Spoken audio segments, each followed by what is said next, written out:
As you can see from the title of my presentation, I'm looking at spoken workplace corpora, and something for you guys to share with.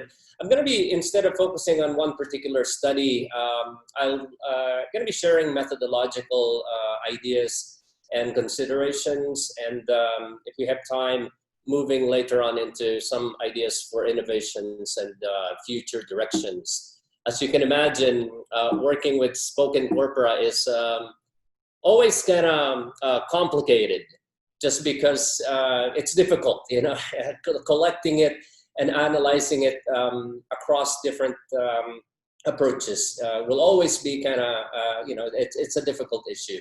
So in this presentation, I have a couple of goals. So just overview the process of designing, compiling, and annotating spoken corpora. In particular, I'm interested in English-based multicultural workplace interaction. Also briefly discuss research design, pedagogical implications, including applications for professional training programs and learners in the classroom. So some of those ideas that for me directly relate to some of the immediate applications, because I often work with professional organizations or companies, and whenever I end up working with them, they're like, well, what's in it for us? You know, they always would be asking for, what can you deliver? What can you provide us? And immediately for me, I mentioned, well, training applications or developing materials for training, or further looking at assessment and evaluation and what's happening. And finally, again, just focus on some of the innovations and leading into a couple of future directions related to two studies that I'm doing, focusing on multimodal annotation of spoken professional corpora. Just a brief plug here, and Tony mentioned this just because we're so happy. He is also an editorial board member of this journal. It's Applied Corpus Linguistics, published by Elsevier. And for participants in this webinar, if you have studies and you have a clear focus on application, we would love to have your submissions for this journal. We'd love to publish your work. And we're highly focusing on international publications, showing different regions of the world and what we're doing with corpus-based research related to what you do. So it's English-based, but obviously we can publish studies focusing on non-English corpora as well. We're highly focusing on applications of corpus-based or corpus linguistic methods and findings to a wide variety of real-world contexts. So that's something that would be very, very happy to look at, review, and hopefully publish. The first issue of the journal will be in early 2021, and we're excited to be receiving a lot of submissions already. So we look forward to receiving submissions from you guys. We need new studies, particularly from different parts of the world. So please, you can easily find our website. Just Google Applied Corpus Linguistics or ACORP, and you'll get to more details about what we're looking for. So moving ahead with what I wanted to share with you guys today, working with spoken corpora. And again, for this part, focusing on working with professional spoken corpora. Corpora spoken that's situated in workplaces or situated in professional organization. And again, in predominantly non-academic contexts. But if you are interested in looking at academic spoken learner language, there are many sources, obviously, that you can check out. But I have a book that came out in 2017, and this is written with my former PhD students from Georgia State University, Joseph Lee, Brittany Polat, and Audrey Robertson. The title of this book is called Exploring Spoken English Learner Language Using Corpora. So different situations where we collected spoken data in the classroom with learners and teachers. And this is something, if you're interested in this particular domain, something to check, just because there will be some methodological issues as well that we looked at and we explored and suggested in putting together this book. So just for many of you who are looking for additional sources in working with speech corpora. Over the years, my work with specialized professional spoken corpora focused on these domains, and they're growing. I'm happy about that because, see, I'm happy to be collaborating with different individuals in my network. Networking is so exciting for me, and that's how I get to work with these other areas, particularly global aviation. I am not a pilot, I am not an air traffic controller, but because of networking and connections with other scholars, I'm able to take a look at what's happening, collect the data, and then collaborate with people in the field in analyzing what's happening, and we're continuing to look for different applications, particularly for training purposes and the training of non-native speakers of English who are in this global aviation industry, particularly looking at aviation English.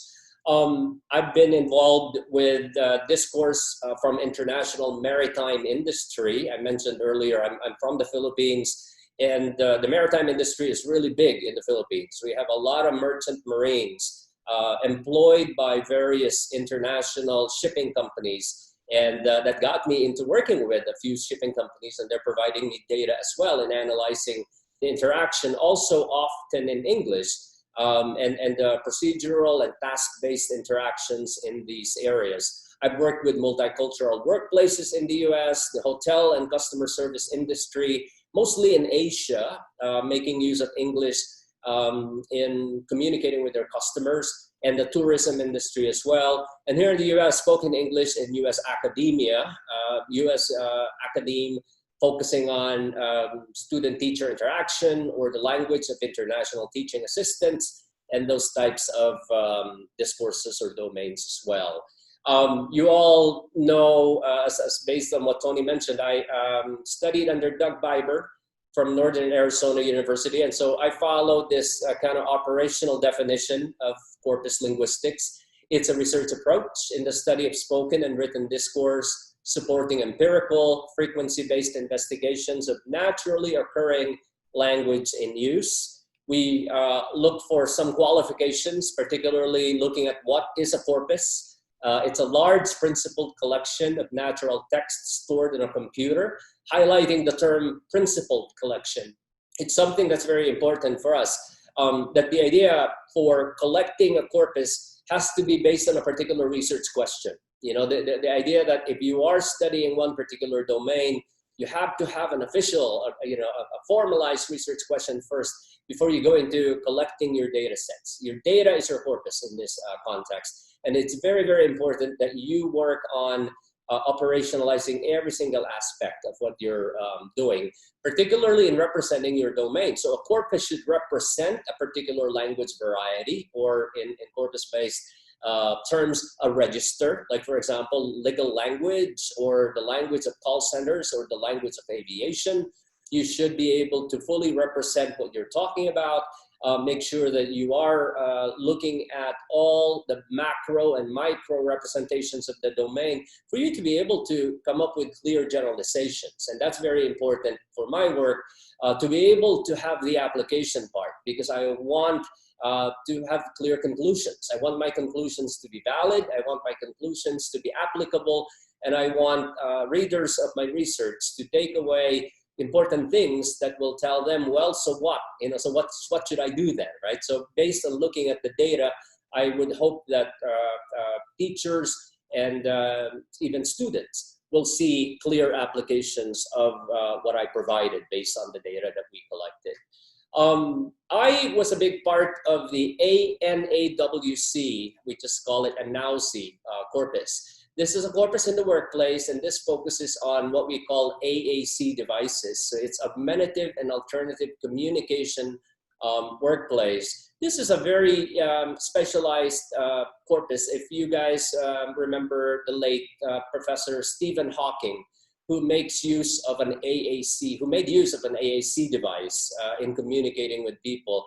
We had target individuals who relied on an AAC device, but are actually in the workplace And we looked at everyday interactions that they had with coworkers. And then we looked at non-AAC users in the same workplace situation for us to be able to have a comparison. Like, you know, how are the AAC users perform using this device compared to those who are not relying on this device? And I really invite you guys to take a look at this article published late last year. It's co-written with my colleagues Lucy Pickering from Texas A&M University and a lot of other colleagues here as well. We published it at the International Journal of Corpus Linguistics, and we shared a lot of the specifics. You know, what we did with the collection, what we did with the transcription, how did we hurdle things like institutional review board and stuff like that. And this can lead into some of the items that I'm going to be discussing or talking with you today in this talk. Again, just really quick overview of the domain. I'm going to highlight some of my work in outsourced call centers. I work with locations mostly in the Philippines and India, but I also have been working with outsourced call center agents based in South American countries, particularly Honduras, Guatemala, and Colombia, and Costa Rica, as well, and a few in Mexico. Maritime communication, you have a lot of these maritime experts or workers or people in the industry, and they move, they're responsible for major business shipping exchanges all over the globe. And it's very fascinating how communication is happening in this domain. And again, global aviation, where, you know, you have, unfortunately, with what's happening with the pandemic right now, global aviation is a big question mark. But I'm pretty sure we'll go back to traveling again. And, you know, every time you fly, you're looking at what's happening with interaction and language involved happening with pilots and international air traffic controllers. This is big actually in Brazil. I have a lot of colleagues who are involved in training Brazilian pilots and air traffic controllers. I've worked with Aline Pacheco, who is from PUCRS, and she's involved a lot in training Brazilian air traffic controllers and pilots as well. And as Tony mentioned, we have this book that came out late last year, English and Global Aviation.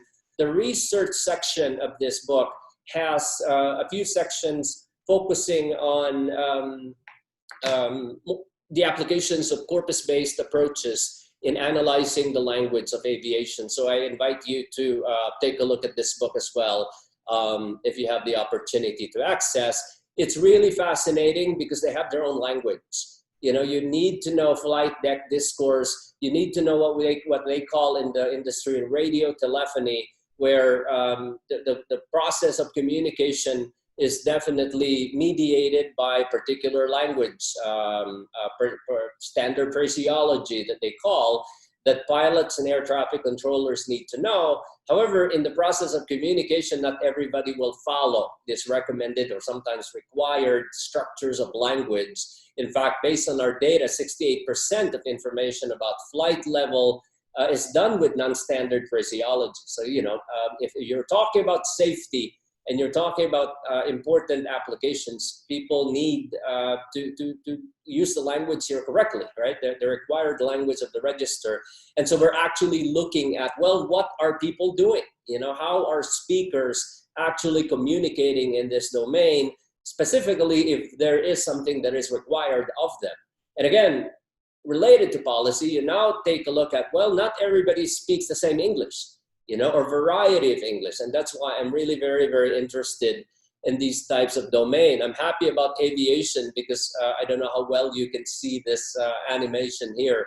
This is, again, before the pandemic and before we stopped global travel. We have really traveled every single day. And this is a quick snapshot of what happens internationally with all of the pilots traveling all over the world. This is making use of English in particular because of what regulations are existing as recommended by the International Civil Aviation Organization from the United Nations. So English as a language of communication is really very, very important. And that's where I see the big application of corpus-based research because we're capturing the actual language that happens here. We're capturing real-world language use, and we're able to understand what's going on. I'm going to give you a quick clip here just to show you the actual language in aviation that is involving a JFK air traffic controller in New York communicating with a Chinese pilot. And this is something that I wanted to highlight because, see, again, I focus on first language English, second language English, you know, L1, L2 communication, or if you may, native speaker versus non-native speaker, although those terms are problematic, right? But take a look and just really listen. Remember, I mentioned to you that, you know, in my study with corpus linguistics, we really focus on naturally occurring language. So this is an example of naturally occurring language in this domain. China 981, make the right turn here at Juliet, join Alpha, hold short of Mike Alpha. Right there, Juliet, hold, take the Alpha, hold it at 1 second. Now continue on, take it off. Make the right turn here at Juliet, join Alpha, hold short of Mike Alpha, Air China 981. Air China 981, I want you to join right there, Juliet, join Alpha, hold short of the 1 second. Okay, I'll say it again. Hold short of Mike Alpha, M-A, Mike Alpha, not November. Okay, hold short of Mike Alpha, 981. Air China 981, have they cleared you into the ramp? Roger, okay, they have cleared you into the ramp. Air China 981, ground. Air China 981, Kennedy ground. 981, go ahead. Have you been cleared into the ramp? Okay, cleared to the ramp. No, that was a question. Have the ramp people cleared you into the gate? Roger, to the gate, Air China 981. I'll try it again. It's a question. Hold your position. This is a question. Interrogative. Have you been cleared into your gate? Okay, well, hold here. Okay, how about the question? Have they cleared you into the gate? So just a quick snapshot, really, of an actual communication. And I really wanted to capture those kinds of things just because there's something important to me. You know, it's, again, native speaker versus non-native. It's in the performance of an actual job. And there are patterns that we'd like to see. So for those of you who are interested in pronunciation, segmental and suprasegmental communications, there are a lot of things to unpack there. A lot of things to look at, a lot of things to study, what's needed in supporting the speakers, right? We also would want to take a look at, well, there are two groups of speakers there, right? For the communication to be understandable and successful, we need both of them to clearly be able to successfully participate. So you have the native speaker who may be dominating the giving of instructions or giving directions, and you have the non-native speaker providing responses. We would love to have them both understand fully what's needed, what's necessary, and what could be a potential area for a miscommunication. So those are things that I would argue could be captured in corpus-based data. However, there is a big limitation, right? So all of us in corpus-based research working with spoken data, we know we cannot capture yet fully the presence of pronunciation factors, right? So the features of suprasegmental and segmental pronunciation, it's hard to capture. So what do we do now that we still cannot work on incorporating all of those integral, in very, very important variables? So there are some innovations happening. You know, some of you may have heard of the works done in Hong Kong with prosodically transcribed corpus. And but what I do in these areas, I'm going to be sharing a little bit later on if we have time, is to really focus on multimodal annotation. So a lot of human, you know, hand coding work that's related. I have the corpus, but then I go into hand coding for some specific additional information and making use of some software as well, like Pratt and other things that some of you are also familiar with. So looking at what we do in collecting data in this domain, I've collected a few specialized aviation corpus. We have a corpus of pilot and ATC communication. I mentioned a colleague who's Brazilian, Aline Pacheco. We have collected data from publicly available materials. The great thing about this in aviation industry is that a lot of these interactions between pilots and air traffic controllers are available. It's freely downloadable. There is a YouTube channel that's available, and we have a growing data set that's available. Here's the YouTube channel related to this. You know, we code the data that we're collecting, but you guys, if you're interested, you can just Google VASA or VASA Aviation, VAS Aviation, and it will lead you to a YouTube channel that will provide you with the actual audio files. I use another device so I can automatically transcribe what's happening, and then I manually transcribe and look for, again, opportunities to do some multimodal annotation in the data set. Something very, very interesting, again, because it's available for us. So for me, this type of research aligns really well with English for specific purposes and English for occupational purposes, and something that has a clear application for many of us in applied linguistics. And again, continuing to make use of corpus-based data as well in what researchers are looking at. In what I do, I focus on these commonalities. Again, I'm very, very interested in L1 and L2 speaker cross-cultural interaction. I wanted to see what's happening.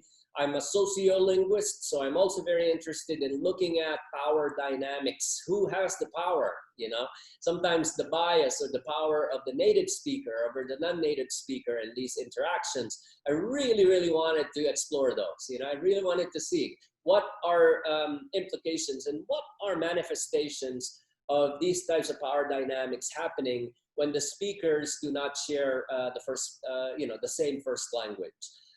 There are areas for potential miscommunication based on these areas, right? Or based on these domains, like the power of the speakers, the performance of their roles, attitudes and perception. I also really, really wanted to take a look at that. What are causing miscommunication? And then performance evaluation.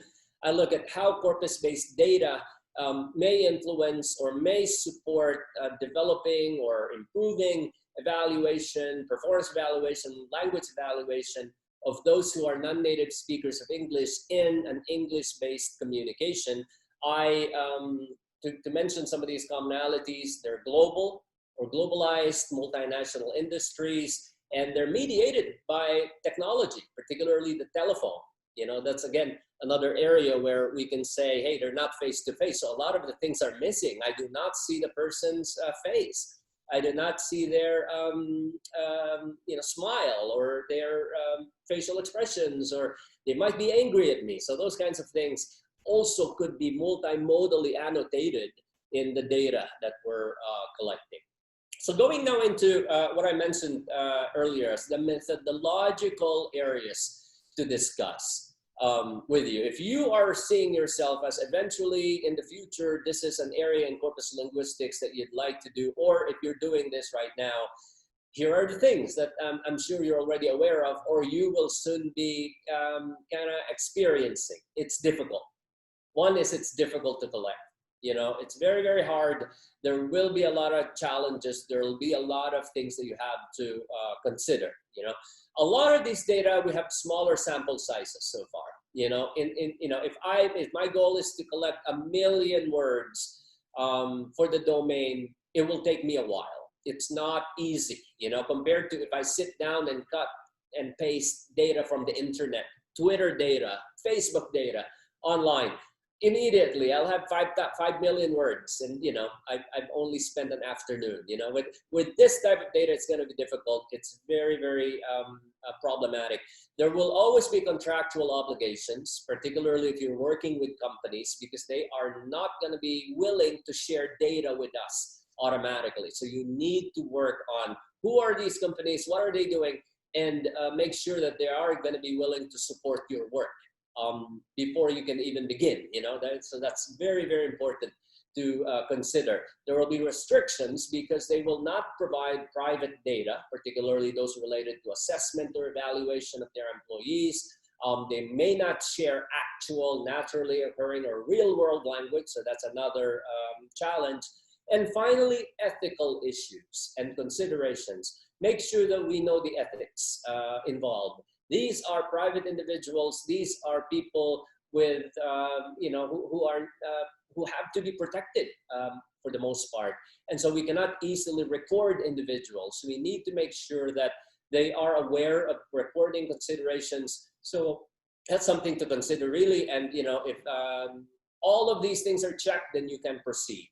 But very, very importantly, your IRB or Institutional Review Board applications in your universities, they will have to be checked. We need to make sure that everything is addressed, and we need to ensure that the privacy, confidentiality, and also the security of our participants will be ensured as you are collecting data and analyzing the results. So let me share with you what I did. So this whole transitioning now into a quick case study about what I've done with my work in call centers, particularly based in the Philippines and India.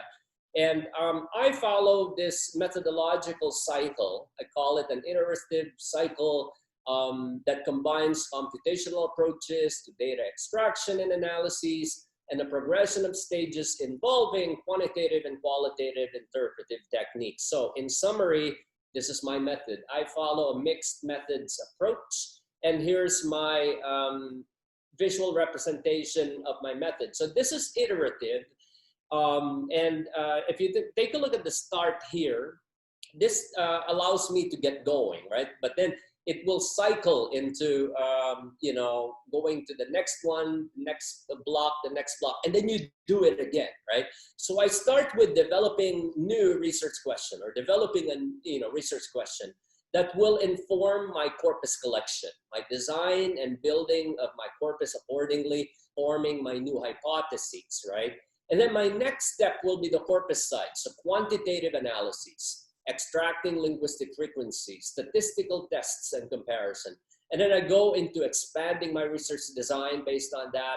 And then I'll go into answering the so what, you know, so conducting qualitative or textual analyses. And then I do another cycle, right? So from a bigger cycle, which could be a macro cycle, I'll go now into a micro cycle. And that can loop and repeat again, but that wraps up one big important component of my study, right? So this is what I'm proposing as this type of study where you have a guiding methodological steps that I feel really developing a research question before you collect the corpus. That's to me very, very important.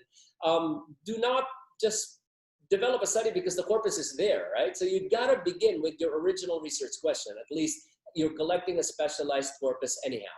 So I will share this whole step with you as I move along. So I had my research questions about call center data. I collected the corpus, and here are my overarching goals in terms of what I'm collecting, right? So to compile a representative corpus of outsourced and US-based call center interaction, you know, I have to identify who are my call takers, you know, or what I called my agents, where are they located.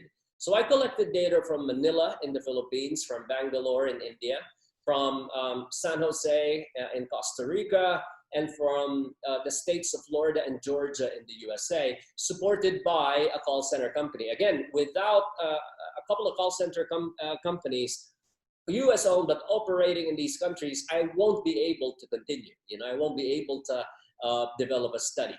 And then I looked at who are the callers that I needed to collect. Well, they're all USA-based callers. And it was also possible for me to code them based on some demographics. You know, I have their genders, I have, you know, their issues, I have the products that they're calling about. I have a little bit about potential age information and things like that, right? But then I'm also able to look at what are my communicative tasks. In the call center field, they have two terms, inbound and outbound. And inbound is when the callers are the ones calling, right? And so I was able to take a look at different types of tasks. You know, if it's about troubleshooting, that's another task compared to customer service or inquiry, or somebody who's buying a product or purchasing or reserving an airline or airfare ticket or something like that, right? So I have different tasks that I'm able to represent. I'm able to take a look and code the task in terms of task difficulty. I have what I call neutral in terms of level of difficulty. I have difficult and I have problematic when a caller is really angry, you know. And some of the internal data that I was able to collect data for performance ratings, again, provided to me by the company that sponsored my study.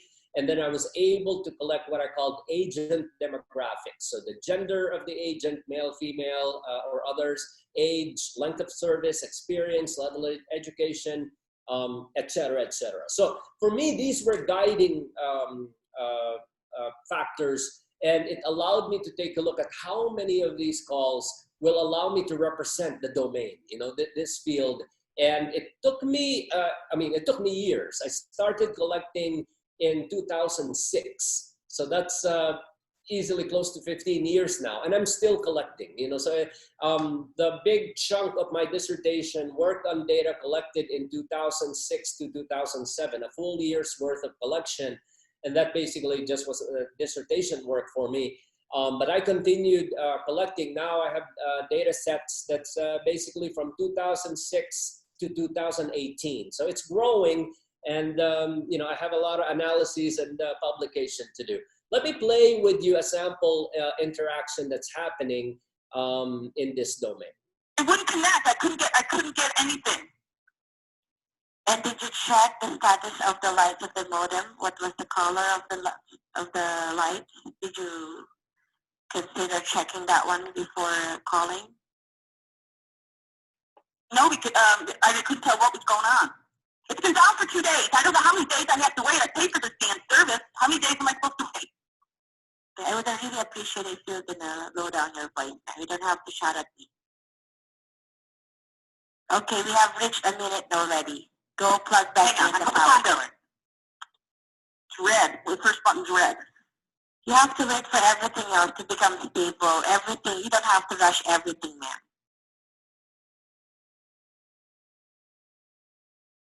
All right, so now what am I supposed to do? Patience is a virtue. You have to wait for everything else to become stable in your light status. All right, so sample of a communication, again, native, non-native, at least, you know, what I'm sharing with you today. The agent here is from the Philippines, and the caller is from California in the United States. So clearly there is an issue, and the agent is trying to provide the support. And there is a way to, you know, manage the interaction with a potentially angry or impatient caller, with the agent saying, line 8 here, patience is a virtue, you know. So the whole communicative process that can happen. And, you know, capturing this for me, you know, separating the language of the callers versus the language of the agents, and looking at what's happening and analyzing this type of communication with others quantitatively will allow me to see what happens, right? Will allow me to take a look and come up with important comparisons that will allow me to compare different speakers and different locations and different settings that will have different policy implications in the future. So I mentioned to you my call center corpus. This is one version of a new one that I've started collecting. This is what I'm calling version 1. From 2008 to 2012, I have different registers here represented: troubleshooting, purchasing, and inquiring. I have about 248 male and female agents, 248 males and 252 females, and then their callers as well. So I'm able to really take a look at my data set like this. Who are my callers? Who are my agents? What's going on? And I have the data, I have their corpus. If you take a look, the actual representation of the text in the corpus, you know, the hardcore, just really lines of agent, lines of caller text, I have those, I separated them. I was able to segment the text between agents and callers and separate them according to sub-registers like troubleshoot, purchase, and inquire. And then I work on automatic transcription, manual transcription, using the Viber tagger, selecting, running text using Pratt. You know, I won't be discussing Pratt here today, but if you have questions, feel free to email me about it. and then evaluation scores. So with that, I'm able to take a look at some of the data sets, again, having to address the legal and institutional board. If you are concerned about this, in the US particularly, when you call a call center company, you will hear this, this statement. This call may be monitored or recorded for quality assurance and training purposes. That allowed me to have access to the calls legally. You know, so the call center used this term to be able to say that, hey, callers, we're using your data for training purposes and quality assurance. We are ensuring that your privacy and confidentiality, your important information, will not be shared or will not be revealed. And so in my transcription, all of the names, all of the addresses, all of, you know, if there were credit card information, all of those very, very important information totally removed. You know, I did not have access to those. So, and if the names were there, I replaced them with any common, you know, pseudonym, or, you know, I replaced the names with any particular name, you know. It's not important to me anyhow. It's just going to be tagged as a noun, right? A proper name, proper noun. So in terms of this, really very important to ensure ethically that you are not collecting personal information from your callers. They are very, very important. So safeguard, make sure that you are not addressing those illegally or unethically. In fact, I have in my legal contract with my data providers, there is a major term there that says that, you know, privacy and confidentiality will have to be safeguarded. If not, I may be sued. You know, that type of language is very, very important because we're protecting people's personal records if you are dealing with this type of data. So just really quickly, some sample analyses. Because I have a data set that separates callers and agents, it's too small here, but if you look closely on your screen, this is agent number 1 all the way to agent number 38. At least this is the one that you see, but I have all the way to agent 600 or something, right?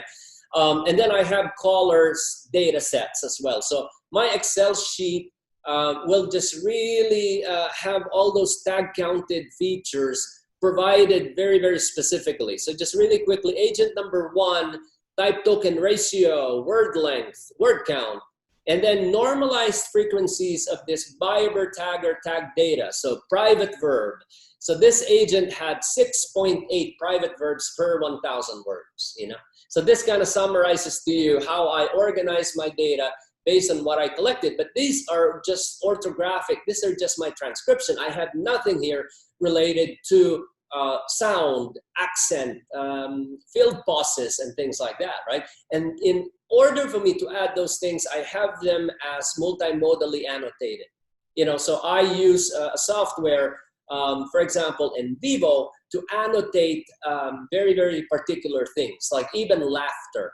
You know, if the caller laughed, you know, I annotate those and I count how many times an agent got a caller laughing, you know, and I include them in my analyses as well. So based on that, I can go ahead and do an analysis. And just really quickly, if I were to do a multidimensional analysis comparison, I know that for those of you who have been participating in the webinar, there have been many people who presented multidimensional analysis, and obviously the works of Tony as well. So I'll skip some of these specific information here, but here's a multidimensional analysis that I did with my dimension 1 that I called aggressive-focused, polite, and elaborated information versus involved, simplified narrative using the call center discourse. And here is an example of my comparison. So if I look at agents representing a first language background, so I can compare Filipino agents. I hope you can clearly see from the screen. Then there is also a comparison for Indian agents, agents coming from India. And then those agents based in the United States. So I have my 2 dimensions. The non-native agents, if I may, from the Philippines and from India, were on the positive side of this multidimensional analysis spectrum. The natives are on the negative, right? So US-based agents were involved and simplified, while the Philippines and agents from India were addressing focused, polite, and elaborated. Just really a quick analysis here. You have, a lot of these agents who are elaborating more, could be providing more information, or could be making mistakes because they have to continually involve a lot of other restatements, instead of being direct, they need to have additional interpretation, additional explanation and stuff like that, right? But they're also nice, they're also polite, they're also focusing on their callers a lot, in terms of this context. So this now, for me, has a lot of takeaways, right? Because see, now we're looking at, all right, we can see what's happening. We can see what's going on. So what do I do if I think that it has something to do with performance? And take a look at the grain comparison here. I looked at the performance of just the Filipino agents. So this is now going into my cycle. I have a big comparison, but if I wanted to go more specifically into one group of agents, I looked at Filipino agents here, and I compared those who are high performing, because remember, I got their performance evaluation scores, and compared them with low performing. And the high performing agents are actually on the negative side compared to the low performing that is high up on the positive side with the dimension score of 1.452. So this to me, in terms of what we do with just the orthographic sample of the corpus, right? And we're able to actually see what's going on. And then there are important takeaways that can address implications. There is this applied component that will tell us something's happening here. These are areas for potential training and for developing training materials and developing a lot of other components. If you're interested here, you guys, again, something to check would be this comparison for dimension 1 and what's happening between the positive side of dimension 1 and then the negative side of dimension 1. Again, we don't have time to fully discuss at this presentation as well. Here's another comparison between Filipinos and Indians and US-based agents. In my study, the Filipino agents were sticking with very, very addressing focused and polite. A lot of them are really very much into using politeness markers. A lot of them are using sirs and ma'ams a lot. A lot of them are using thank you, thank you, thank you, appreciate it a lot more than the other groups of speakers. So there is this divide when it comes to Filipinos, Central American agents, those that are based in Central America, like Costa Rica and Mexico, and those that are in India and those that are based in the United States. So again, I'm finding differences when it comes to first language background that's really interesting to further interpret in this line of comparison or context. Moving along with this same type of presentation, and I feel like I'll spend maybe about 5 more minutes to wrap up, so if you have questions, I can answer them. But take a look at another register comparison that I've done across the different spoken data sets that I had with that same dimension 1. So aggressive, focused, polite, and elaborated information. Again, that's on the positive side of the scale. And then involved in simplified narrative on the negative side of the scale. I'm able to kind of show that the non-natives are on the positive and the natives are on the negative.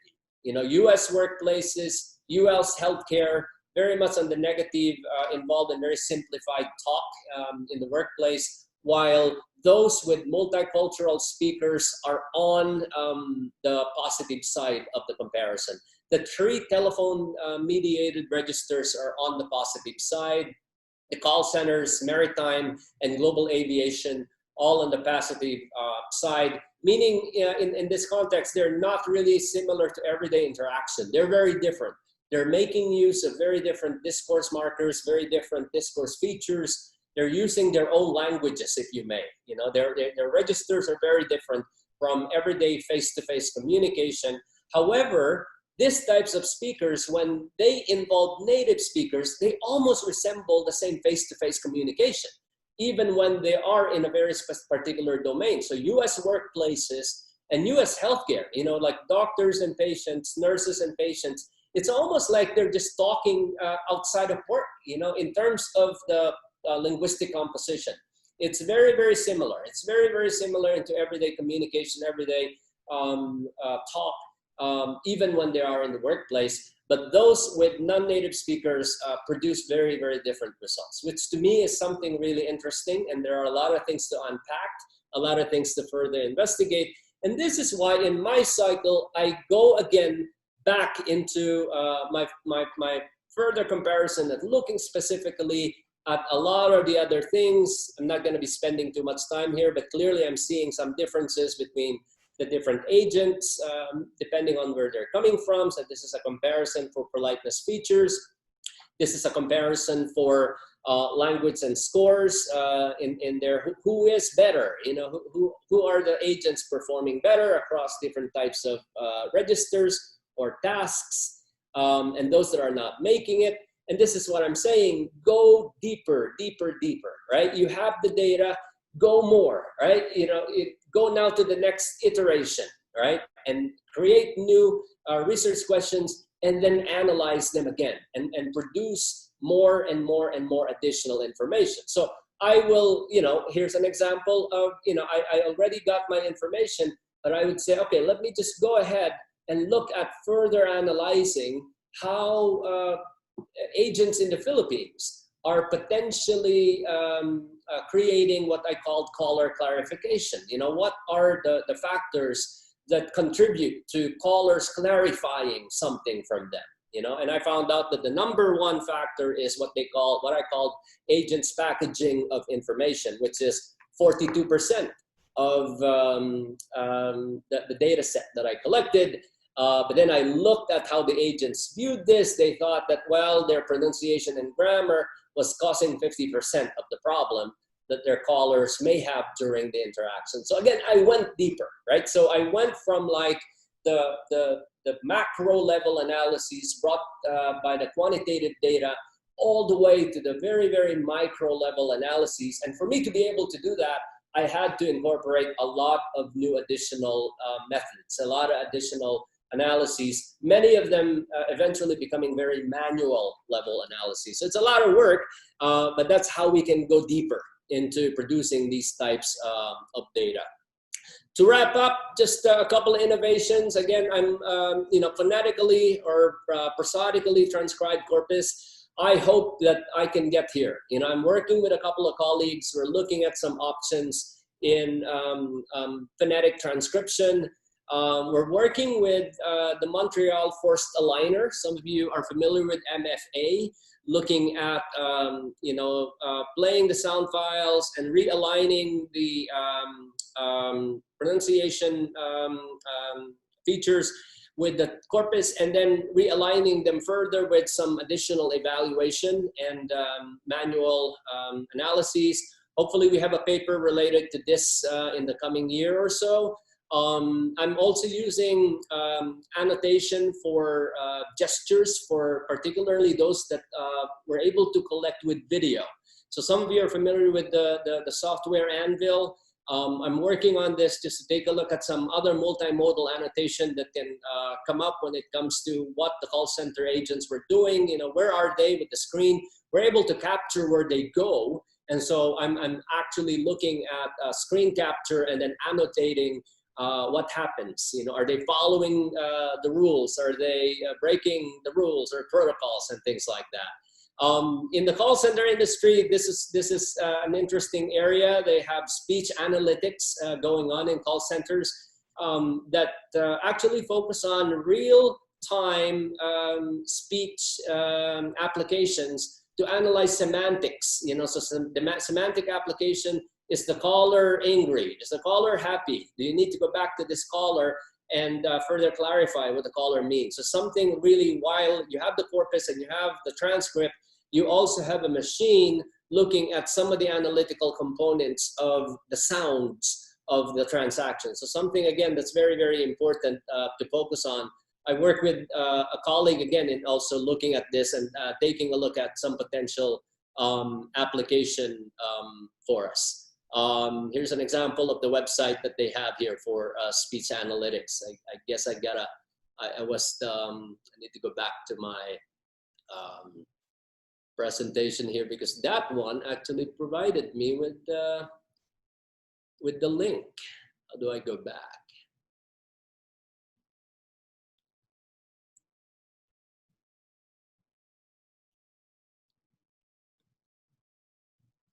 Tony, do you know how I go back to my PowerPoint? This was linked to the website for the speech analytics. Yeah, can you try the escape key maybe? Oh yeah. Did it work? Although, you know, that's almost like my last slide, so I'm focusing on the innovations. How about Command and Tab, so you can cycle through your screens? Maybe. Command.